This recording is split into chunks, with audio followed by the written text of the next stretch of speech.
አባቶቻችንና ወንድሞቻችንን መርተህ በሰላምና በጤና ወደ ቤታቸው መልሳቸው።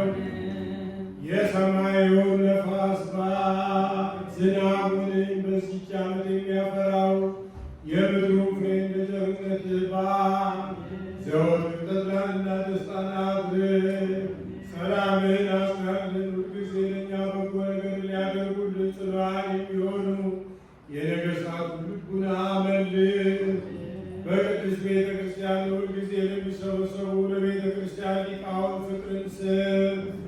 ለሁሉም ለእያንዳንዱ በየስማቸው ኃያላን በሚሆኑ በነገሥታቱ ፊት ሰላምን አብዛላቸው። አምላካችን ሆይ በቀናች ሃይማኖት ሆነው ያንቀላፉትንና ያረፉትን የአባቶቻችንንና የወንድሞቻችንን የእህቶቻችንንም ነፍስ አሳርፍ። አምላካችን ክርስቶስ በኢየሩሳሌም ሰማያዊት ዋጋቸውን ይከፍላቸው ዘንድ ዕጣንና ቁርባን፣ ወይንና ሜሮን፣ ዘይትን፣ መጋረጃ፣ የንባብ መጻሕፍቶችን የቤተ መቅደስንም ነዋያት በመስጠት የሚያገለግሉትን ይቅርታን ያገኙ ዘንድ ከእኛ ጋር የተሰበሰቡትን ሁሉ አምላካችን ክርስቶስ ሆይ ይቅር በላቸው። በሚያስፈራና በሚያስደነግጥ በመንበርህ ፊት ብፅዓት ያመጡትን ሁሉ ተቀበልላቸው። የተጨነቀችይቱን ነፍስ ሁሉ አሳርፍ።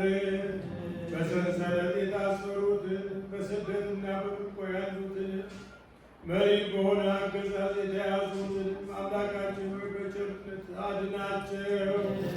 መምህራችን ኢየሱስ ክርስቶስ ሆይ ወደ አንተ በምንማልድበት ጊዜ እንድናስባቸው ያዘዙንን ሁሉ በሰማያዊ መንግሥት አስባቸው። ባሪያን እኔንም አስበን። አቤቱ ሕዝብህን አድን፣ ርስትህንም ባርክ። ጠብቃቸው፣ እስከ ዘላለም ከፍ ከፍ አድርጋቸው።